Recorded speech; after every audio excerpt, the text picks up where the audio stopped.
Stop everything you are doing right now. Because what I am about to tell you is not just another motivational message. This is a divine confirmation. This is a word that was written specifically for you, for this exact moment in your life, for this exact season you are walking through right now. You've been feeling it, haven't you? That quiet shift. That's something in your spirit that feels different. That sense that a door is opening that no one can close. That peace that settled over your soul, even when your circumstances haven't fully changed yet. That strange, unexplainable confidence that has been rising up inside of you, even when the world around you still looks like a mess. That is not a coincidence. That is God responding. Because, chosen one, you finally did it. You finally did the thing that heaven has been waiting for. And today, I want to tell you exactly what that thing is, why it matters more than you know, and what God is now releasing into your life because of it. Do not scroll past this. Do not skip ahead. Sit with every word, because this message was written for the version of you that almost gave up, but didn't. Part 1. Who are the chosen ones? The term chosen one gets thrown around a lot in our generation. People use it loosely, casually, almost as if it were a social media trend. But I want you to understand something deeply today. Being chosen is not about being perfect. It's not about having everything figured out. It's not about never falling, never failing, never doubting. Being chosen is about being called to something greater than yourself and saying yes to that call, even when it costs you everything. The chosen ones are not the people who had the easiest paths. Look through Scripture. Look through history.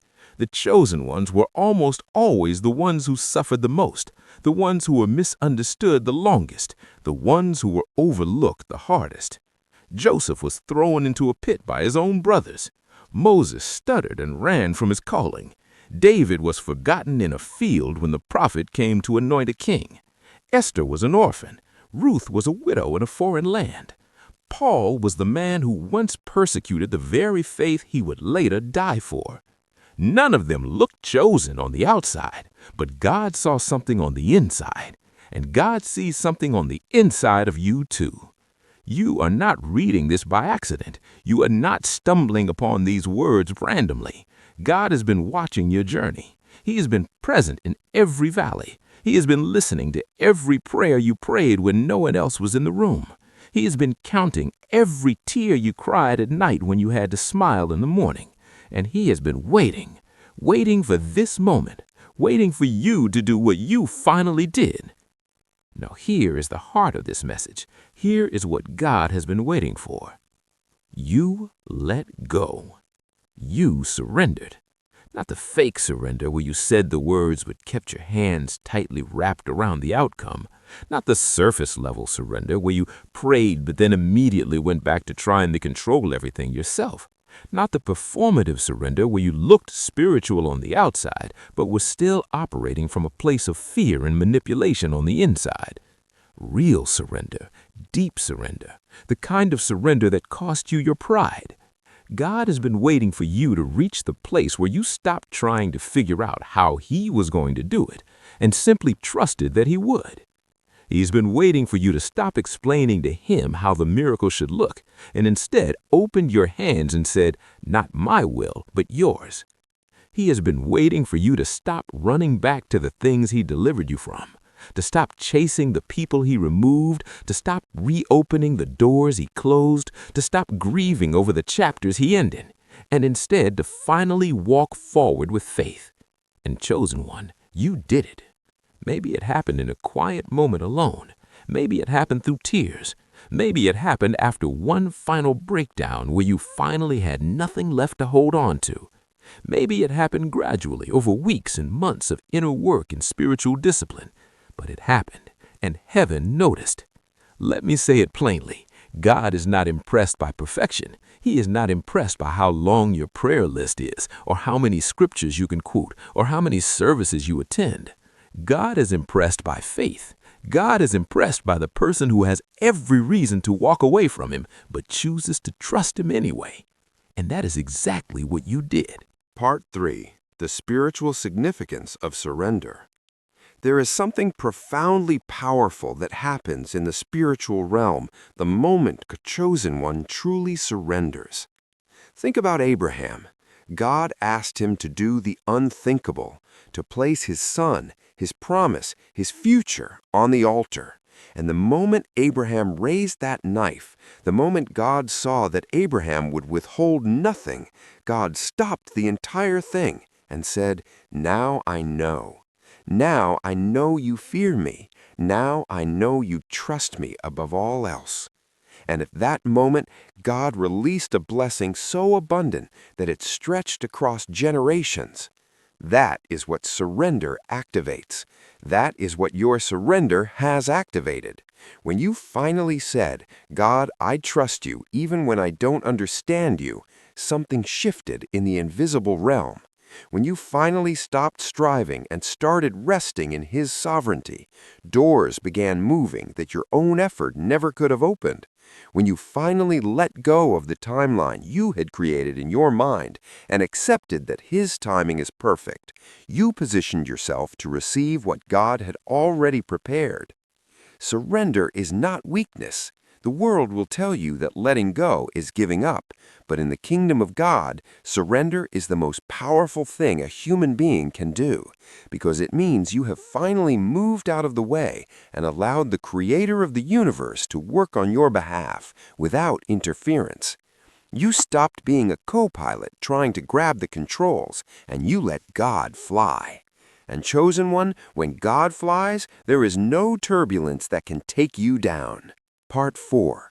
What God is now releasing into your life. Because you surrendered, because you chose trust over fear, because you finally did what God has been waiting for, heaven is now responding. And I want to walk you through what God is releasing into your life in this season. He is releasing clarity.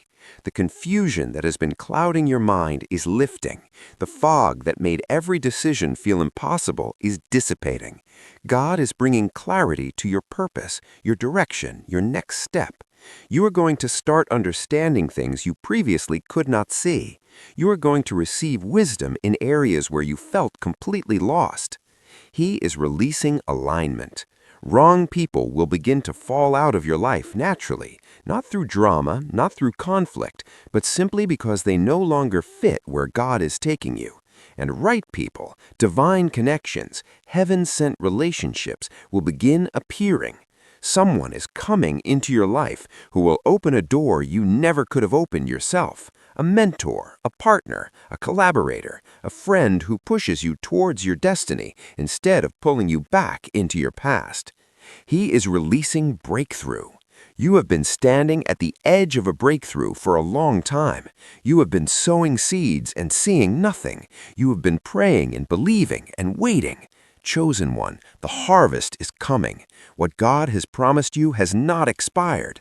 The dream He placed in your heart is not too big for Him to fulfill. The miracle you have been waiting for is not delayed. It is on its way, and it is going to arrive at exactly the right time, in exactly the right way, in a measure greater than what you originally asked for. He is releasing peace. Not the peace that depends on your circumstances being perfect, the peace that surpasses all understanding, the peace that guards your heart and your mind even in the middle of the storm. You are going to stop losing sleep over things you cannot control. You are going to stop catastrophizing your future. You are going to rest, truly rest, in the arms of a God who has never once dropped what He was holding. He is releasing promotion. The season of being hidden is ending. The season of preparation is giving way to the season of manifestation. What God has been building in you through the trials, through the pain, through the wilderness, it is about to be seen. You are stepping into a new level, a new platform, a new dimension of your calling. And the people who overlooked you, who underestimated you, who wrote you off, they are going to witness what God does with a life that was fully surrendered to Him. Now here is where I must speak to you with love and with seriousness, because you have come too far. You have paid too high a price. You have endured too much to turn back now. There will be moments, and they will come, where your flesh will tempt you to pick that thing back up, to go back to that person, to return to that habit, to shrink back into that old identity, to slide back into the comfort of what was familiar, even though what was familiar was slowly destroying you. Do not go back. The Israelites were delivered for 400 years of slavery, walked through the Red Sea on dry ground, watched their enemies drown behind them, and 3 days later they were complaining and begging to go back to Egypt.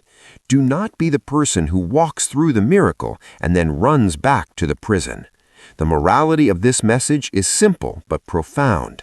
The level of life that God has prepared for you requires a version of you that He has been building through everything you have endured, and that version of you cannot coexist with the fears, the doubts, the compromises, and the attachments that defined your past season. Growth requires grief. Elevation requires the willingness to leave things and sometimes people behind. Destiny requires discipline. And chosen one, you must have the courage not just to start well, but to finish what God has started in you. Every great person in history who fulfilled their calling did so not because they never fell, but because every time they fell, they chose to get back up and keep going. They chose to believe in the God who called them over the voice of the enemy who constantly told them they were not enough. You are enough. God said so, and when God says it, it is settled. Maybe you're reading this today and you are not quite sure if you have fully surrendered yet. Maybe you are somewhere in the middle, tired of fighting but not yet ready to fully let go. Maybe you are in the deepest, darkest part of your valley, and this message feels like a beautiful story that applies to someone else, but not to you. It applies to you. If you are reading this, you are still in the game. Still breathing means God is still working. Still searching means the hunger He placed in you has not been extinguished. Still here means your story is not over. You do not have to have everything figured out to take one step of faith today. You do not have to feel strong to make the decision to trust. You do not have to see the full staircase to take the first step. Just take the step. Make the decision today, right now, to choose surrender over control, to choose faith over fear, to choose His will over your plan, to choose trust over the desperate need to understand everything before you move, and watch what God does. He is faithful. He has always been faithful. He was faithful to Abraham and Isaac and Jacob. He was faithful to Ruth and Esther and Mary. He was faithful to every single person who dared to believe Him when believing made no logical sense. And He will be faithful to you. Chosen one, hear this as clearly as heaven intends it. God is not disappointed in you. He is not frustrated with your process. He is not tired of your journey. He is not surprised by your failures. He has not abandoned you in your confusion. He has not forgotten your name. He is watching you. He is proud of you. He is moved by your faith, and He is moving on your behalf in ways that you cannot yet see with your natural eyes. You finally did what He has been waiting for. You surrendered. You trusted. You chose Him. And now it is His turn. Get ready, not just for what is coming, but for who you are becoming in the process. Because the best version of you, the version God always saw when He looked at you, is no longer just a vision. It is becoming your reality. Walk in it, live in it, believe in it. You are chosen, you are covered, you are called, and you are exactly where God needs you to be. Now, go and do not look back.